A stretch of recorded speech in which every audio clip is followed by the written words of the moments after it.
No jõudu. Tšau. Mis möllad? Panen vaikselt 2 seti kokku.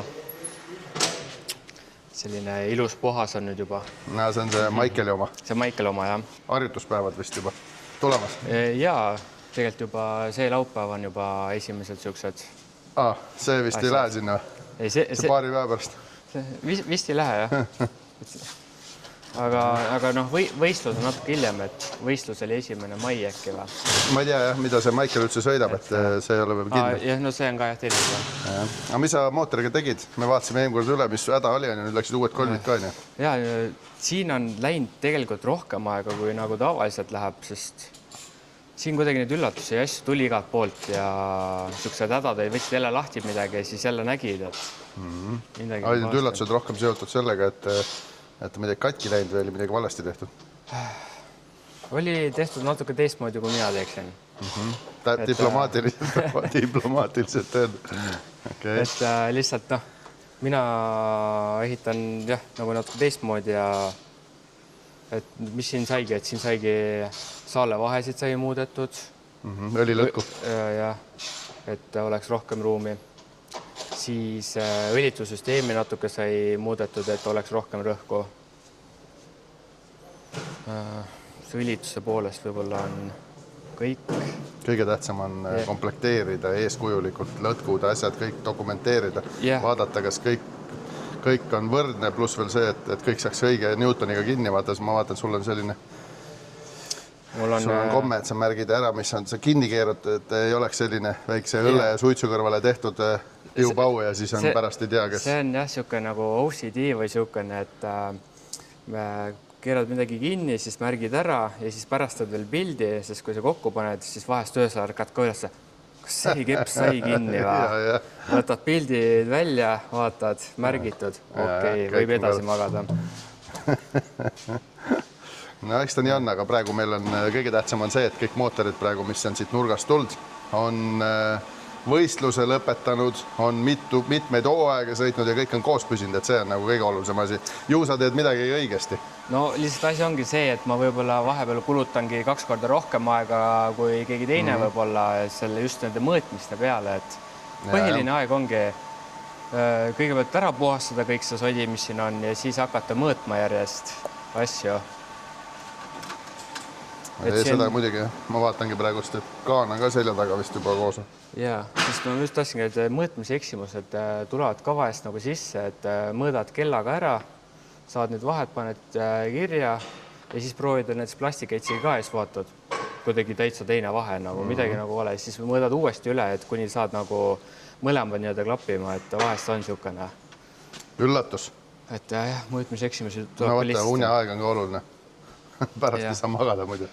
Ei, no jah, selles suhtes. Mis kaanega teed? Kaan pandi kokku, siin olid mingid hädad, ma ei tea, kes nende lässidega või? Oota, ma otsin üles. Otsi üles, jah.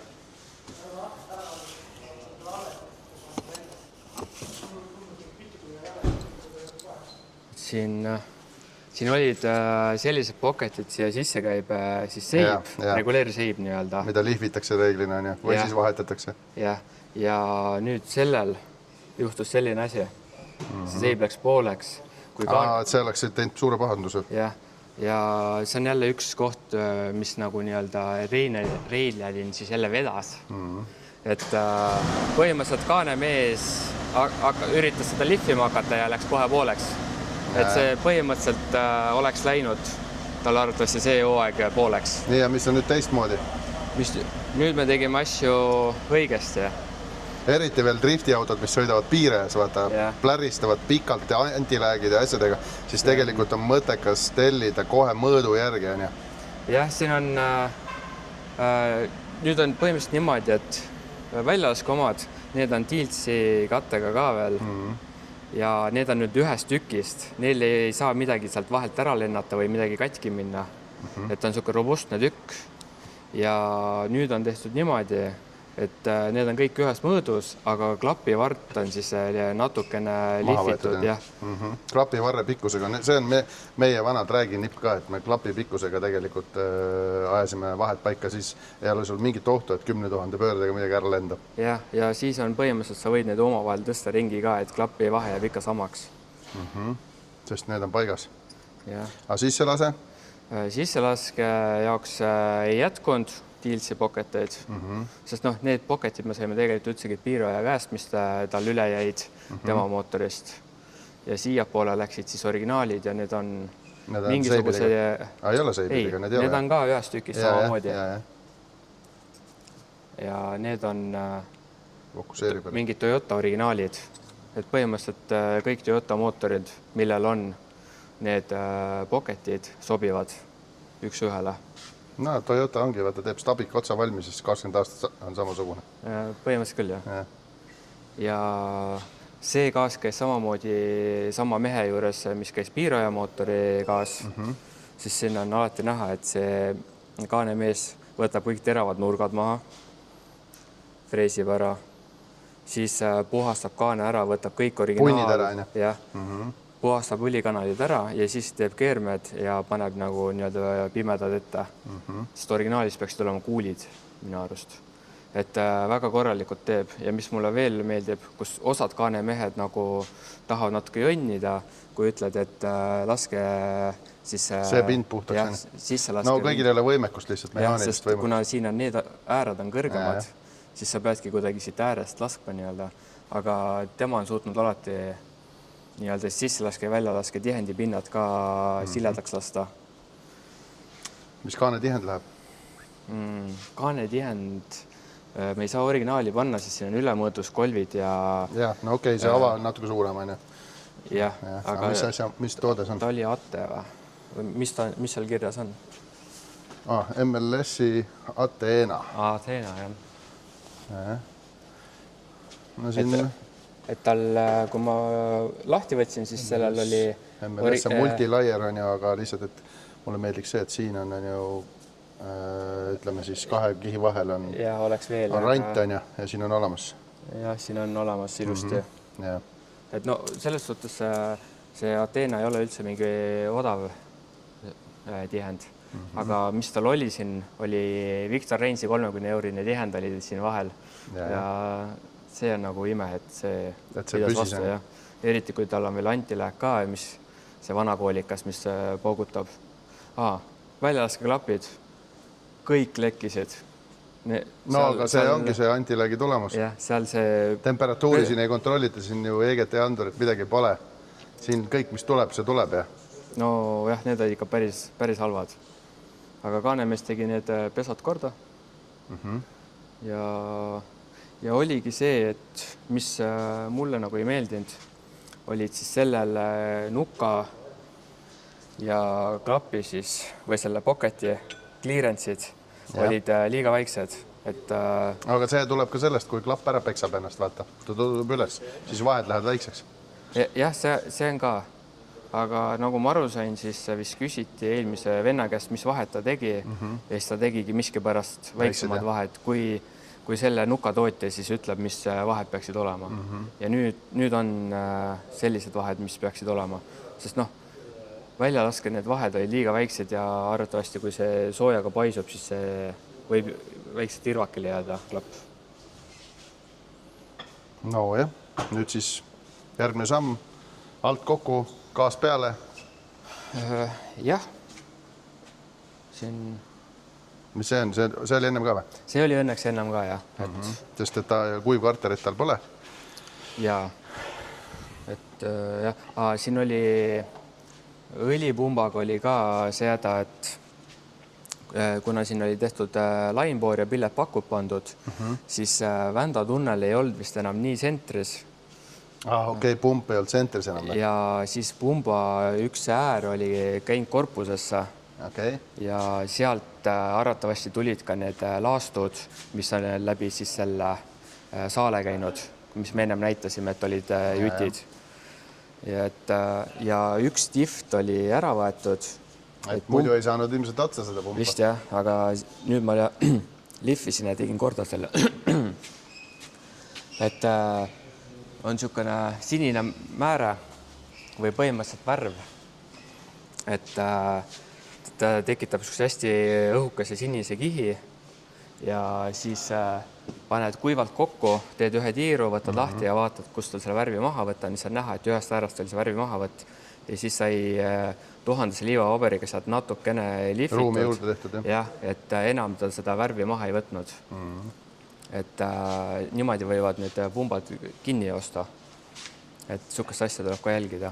Et muidu pump oli ilusti ära porditud ja kõik oli nagu tehtud, aga see asi oli siis nii-öelda 2 silma vahele jäetud või midagi niimoodi. No väga äge. No aga siis pane kokku ja siis vaatame. Ma arvan, et kui siin midagi rohkem vähemalt neid üllatusi tohiks tulla. Aga noh, see jälle näitab, kui hea mootor tegelikult 2JZ on. No, ma räägin selleks, et 2JZ ära lõhkuda pead eraldi koolis käima. Aga ma ei tea, kus see kool asub. Ma tean, kuskil nad käivad igal juhul ja õpivad neid 2JZ lõhkuma. Sest 2JZ 1000 hobujõudu on nagu iga teine tänavaauto 100 hobujõudu kestab nii, et põhimõtteliselt küll, jah. Ja lammuta palju jaksada. Mis me veel tegimegi oligi, et igaks juhuks sai vahetatud ära kolvid ja uued rõngad tulid ja selle pärast tehti ka hoon, pluss tagumise silindri seinal oli rant sees. Ja, see oli see alkoholikütuse rant. Tundus küll, jah. Aga nüüd on nagu silindrid ka uued ja... Kuule, aga ma ei sega. Me oleme siin lobisen, nüüd saad siis lõpeta oma mootor ära, siis ma vaatan, et siin üks mootor juba on pakendatud ja ootab. Jah, see on järjekorras, jah. Eile põhimõtteliselt korraks oli see mootor koos ja siis tuli jälle lahti võtta, sest sa vaatasid, siin sai samamoodi mängitud plasteliiniga, et kas klapid pähe lähevad? Ja, et see on nagu sulle ka kasulik, et kas sa saad nukkakeera, et põhja keerata sellel ei ole seda. On küll. On või? See oli VVT-ga või? On jah, muidugi. Sellel on nukkakeera. Kas seda ei ole ära piiratud või? Meil on tegelikult reeglina niimoodi, et me oleme ära piiranud mingi kraadini, kus me teame, et turvaline on. Ja neid me oleme kiirendusomadel, kus on klapitõus on nii suur.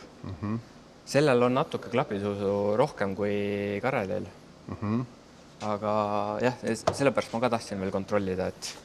No jah, et ma teaks. Vahest on niimoodi, et driftis on seal pedaaliga pumpamine käib ja siis võivad need ujuma jääda need keerajad, aga ma olen suutnud ikkagi, üks asi on see, mis asendis nad dünos jäävad ja teine asi on see, millega nad pärast sõidavad, et seal on väike erinevus sees, pluss on see õlitemperatuurist sõltuv erinevus ja igast muudele. Ja mis õli nad kasutavad, nad kasutavad nii paksu õli, siis on ka aeglasem kohada. Jah, unustame rääkida, et õlikanalid sai ka puhtaks tehtud, et õlikanalites oli ka päris palju mustust, et siin ma videot ei teinud, aga pildid on olemas, et see on siis oil galeri nii-öelda. Ja kui siit võtsid selle pimeda eest ära, siis siin on näha, et on päris korralikult seda sodi. Ja selle pimeda taga ja siis läheb liikuma. Ja täpselt, et nüüd kui see kuum õli surve all tuleb, siis hakkab seda vaikselt sealt lahustama nii-öelda. Ja tegin... Ma ei tea, kas siin on videonas näha, ehk siis kuidas sai puhastatud ja niimoodi. No ega ta mehaaniliselt on vaja puhastada, ega sealt niisama õhuga välja ei lenda. Jaa, no ta on nagu kinni kärsand oli ka sinna, et osad asjad olid lahti kohe niimoodi, aga nagu nad on täpselt selle kanali taga või selle punni taga niimoodi, et ta nagu tasahaaval siis hakkab võtma seda sealt endaga kaasa. No seda me nägime sealt saalede pealt. Jah, et mingi sodi sealt igast läbi oli käinud ja kõik see sodi pidi olema mootoris sees juba.